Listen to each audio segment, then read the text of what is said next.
Hello viewers, ఈ వీడియోలో XL యొక్క ఫైల్ ఎక్స్టెన్షన్స్ గురించి నేర్చుకుందాం. అయితే మనము ప్రతి ప్రోగ్రాంలో కూడా ఫైల్స్ తయారు చేస్తాము. ఆ ఫైల్స్ అనేది సేవ్ చేస్తాం. మనము ఒకే రకమైన ఫైల్స్ తయారు చేస్తామా? మనము ఒక్కో ప్రోగ్రాంలో చాలా రకాలైన ఫైల్స్ అనేవి మనం క్రియేట్ చేసుకోవచ్చు. కానీ డిఫాల్ట్గా ఒకటే ఫార్మాట్లో సేవ్ అవుతూ ఉంటుంది. మనం వేరే ఫార్మాట్లో సేవ్ చేయాలంటే ఎలా చేయాలి అనేది కూడా మనం నేర్చుకుందాం. ఓకే, సో ఇప్పుడు ఎక్స్టెన్షన్స్ గురించి నేర్చుకుందాం. Right, so extension description. XL files ఎప్పుడైతే మనం ఫస్ట్ టైం సేవ్ చేస్తామో ఇది ఎందులో అవుతున్నది? .xlsx ఈ ఎక్స్టెన్షన్లో సేవ్ అవుతుంది. మీరు ఫస్ట్ టైం చేసినా సెకండ్ టైం చేసినా ఎన్నిసార్లు చేసినా అదే ఎక్స్టెన్షన్లో అవుతుందన్నమాట. ఎక్స్టెన్షన్ అనేది ఏంటి? సపోజ్ ఇప్పుడు ఇక్కడ నేను ఒక న్యూ ఫైల్ అనేది చూపిస్తాను. Ctrl+N new file. ఇప్పుడు ఇక్కడ నేను ఏం చేస్తాను, నా పేరు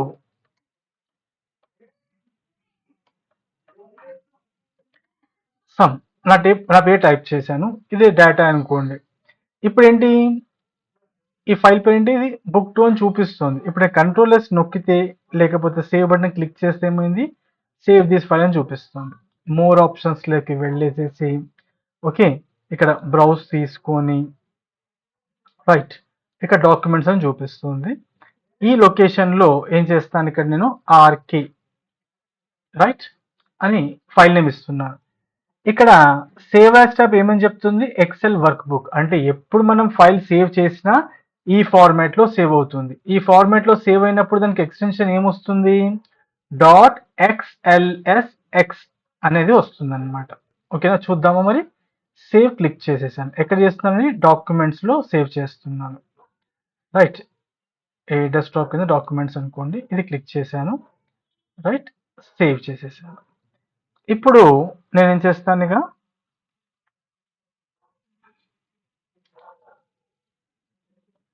ఏదన్నా ఫోల్డర్ ఓపెన్ చేసేసి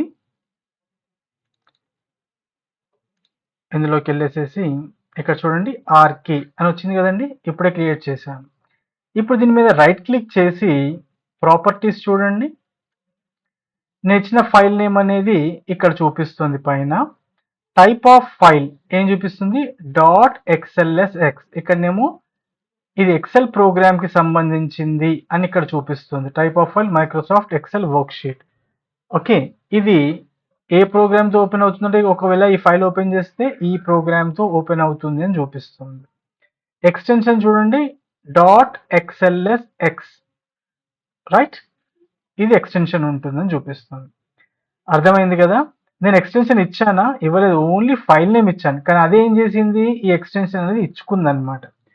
ఓకే, ఇలా డిఫాల్ట్ ఏమవుతుంది, ఎక్సెల్కి .xlsx ఇస్తుంది, వర్డ్ ఫైల్స్కి .docx ఇస్తుంది, పవర్ పాయింట్కి .pptx ఇస్తుంది. ఓకే కదా, అలాగనమాట. ఇది అర్థమైపోయింది కదా. అయితే .xlsx అనేది ఎప్పటి నుంచి ఇస్తుంది? అది ఎక్సెల్ 2007 అనే వర్జన్ నుంచి ఇస్తుంది అనమాట. 2007 వర్జన్లో ఏదైతే ఎంఎస్ ఎక్సెల్ రిలీజ్ అయ్యిందో అప్పటి నుంచి అన్ని ప్రోగ్రామ్స్లో కూడా, అన్ని ఎక్సెల్ ప్రోగ్రామ్స్లో, అన్ని ఎక్సెల్ వర్జన్స్లో ఇదే ఎక్స్టెన్షన్ అనేది వస్తూ ఉంది. అంతకుముందు ఏముండేది? .xls ఉండేది, ఎక్స్ ఉండేది కాదు. ఎప్పుడు? 2000కి ముందు, అంటే 2007కి ముందు ఏముండే? 2003 ఉండే. అయితే 2003 కానీ అంతకు ముందు వర్జన్స్ అయితే ఎక్సెల్ ఉన్నాయో అన్నిట్లో కూడా మనం ఫైల్ సేవ్ చేస్తే దానికి .xls అనేది వచ్చేదన్నమాట. ఓకే, ఈ రెండింటి గురించి అర్థమైపోయింది కదా. ఈ మూడవది macro enabled Excel file .xlsm. అయితే ఎక్సెల్లో మ్యాక్రోస్ ఉంటాయి, అలాగే వర్డ్లో కూడా ఉంటాయి. అయితే మ్యాక్రోస్ అనేవి ఎప్పుడైతే మనం తయారు చేస్తామో ఆ మ్యాక్రోస్ మళ్ళీ మనము ఫైల్ క్లోజ్ చేసిన తర్వాత కూడా మనం ఓపెన్ చేసినప్పుడు మళ్ళీ ఎప్పుడైనా ఓపెన్ చేస్తే ఆ మ్యాక్రోస్ పని చేయాలంటే ఏం చేయాలి? ఈ ఫార్మాట్లో సేవ్ చేయాలి. అప్పుడు అవి ఏమవుతాయి? యాక్టివ్గా ఉంటాయి. అయితే అప్పుడు వేరే ఫార్మాట్లో సేవ్ చేస్తుంది కదా. డాట్ ఎక్స్ఎల్ఎస్ ఎక్స్ కాకుండా ఏం చేస్తుంది, డాట్ ఎక్స్ఎల్ఎస్ ఎంలో సేవ్ అవుతుంది అనమాట. ఓకేనా. అయితే ఇది ఇంకో ఫార్మాట్ అనమాట. 1 2 3 ఈ 3 అనేవి ఎక్కువగా మనం యూజ్ చేస్తాం. అంటే ఈ సెకండ్ది మనం తెలుసుకుంటున్నాం అంతే. Okay right. ఇది ఫస్ట్ అండ్ థర్డ్ అనేది మనం యూజ్ చేస్తూ ఉంటాం. నెక్స్ట్ ఏంటి, పీడిఎఫ్. మనది ఈ యొక్క ఫైల్ ఉంది. ఈ ఫైల్ని మనము ఎలా మన పీడిఎఫ్లో కూడా కన్వర్ట్ చేసుకోవచ్చు. ఓకేనా. అయితే ఇప్పుడు ఏం చూసాం ఇంతకుముందు, ఎక్సెల్లో ఫైల్ ఎలా సేవ్ చేయాలో నేర్చుకున్నాము. అండ్ దాని ప్రాపర్టీస్ చూసి డాట్ ఎక్స్ఎల్ఎస్ ఎక్స్ అనేది ఎక్స్టెన్షన్ అని, నెక్స్ట్ ఫైల్ నేమ్ ఆర్కే అని ఇచ్చాం కదా, అది ఫైల్ నేమ్ బాక్స్లో అది కూడా చూపించింది. ఫైల్ ఎలా సేవ్ చేయాలో నేర్చుకున్నాము, దాని ప్రాపర్టీస్ కూడా నేర్చుకున్నాం. ఇప్పుడు మన ఫైల్ని పీడిఎఫ్ ఫార్మాట్లో ఎలా సేవ్ చేయాలి అనేది కూడా నేర్చుకున్నాం. దీనికి ఫైల్ ట్యాబ్కి వెళ్ళండి, సేవ్ యాజ్ క్లిక్ చేయండి, రైట్, బ్రౌజ్. నెక్స్ట్ ఇక్కడ సేవ్ యాజ్ టైప్ ఏముంది, ఎక్సెల్ వర్క్ బుక్ ఉంది, కానీ నాకే ఫార్మాట్ కావాలి, పీడిఎఫ్. ఇక్కడ క్లిక్ చేస్తే ఇక్కడ పీడిఎఫ్ అని ఉంది కదా, దీన్ని క్లిక్ చేయండి. సేవ్ యాజ్ టైప్ పీడిఎఫ్ అయిపోయింది. ఇప్పుడు ఎక్కడ సేవ్ చేస్తాను దీన్ని, ఇంతకుముందు ఎక్కడ చేశాను, డాక్యుమెంట్స్లో.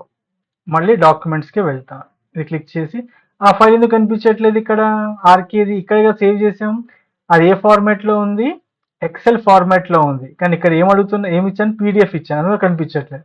అదే ఇక్కడ నేను ఎక్సెల్ వర్క్ బుక్ ఇస్తే అది కనబడుతుంది.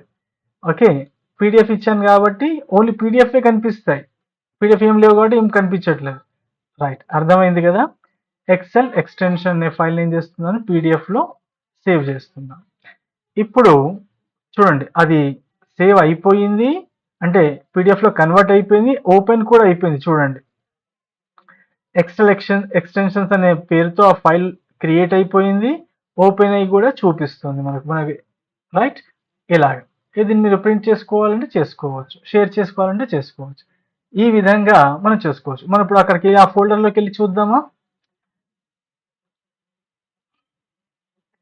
చూడండి, ఎక్సెల్ ఎక్స్టెన్షన్స్, ఇది ఆర్కే. ఇప్పుడు ఆర్కే ఫైల్ని మనం చేయాలి అనుకుంటే ఏం చేస్తాం, మనం ఆర్కే ఫైల్లోకి వెళ్ళాలి. ఓకే, ఇందులోకి వెళ్ళేసేసి మనము ఫైల్ మెనూ, ఫైల్ ట్యాబ్కి వెళ్ళేసి సేవ్ యాజ్ క్లిక్ చేయొచ్చు, లేకుంటే కీబోర్డ్ షార్ట్ కట్ ఉంటుంది, ఏంటది, F12 కీ. కీబోర్డ్ మీద మనం F12 కీ నొక్కితే ఏమైపోతుంది, సేవ్ యాజ్ డైలాగ్ బాక్స్ వస్తుంది. ఇందులో జస్ట్ ఏం చేయాలి, మనం పీడిఎఫ్ తీసుకొని, ఫైల్ నేమ్ ఏంటి, ఆర్కే. చూడండి, ఇప్పుడు ఎక్సెల్ ఎక్స్టెన్షన్స్ అనే ఫైల్ కనిపిస్తుంది, సేవ్ క్లిక్ చేయండి, ఆర్కే నేమ్ తోటే పీడిఎఫ్ క్రియేట్ చేస్తున్నాను. ఓకే, చూడండి, రామకృష్ణ బ్రహ్మదండి గుప్తా వచ్చిందా, ఇలాగనమాట. సో ఇది ఈ వీడియో యొక్క ప్రత్యేకత. ఇవి కూడా చాలా ఇంపార్టెంట్. ప్రతిదీ నేను అన్ని కూడా సెలెక్టెడ్ టాపిక్స్ తీసుకుంటున్నాను. ఇవన్నీ కూడా మీరు బాగా నేర్చుకుంటే మీరు ఆఫీస్ వర్క్ కానీ పర్సనల్ వర్క్ కానీ చాలా ఈజీగా హ్యాండిల్ చేయొచ్చు. ఈ ఒక్క వీడియో కూడా స్కిప్ చేయకండి, శ్రద్ధగా చూసి నేర్చుకోండి. See in the next video, bye.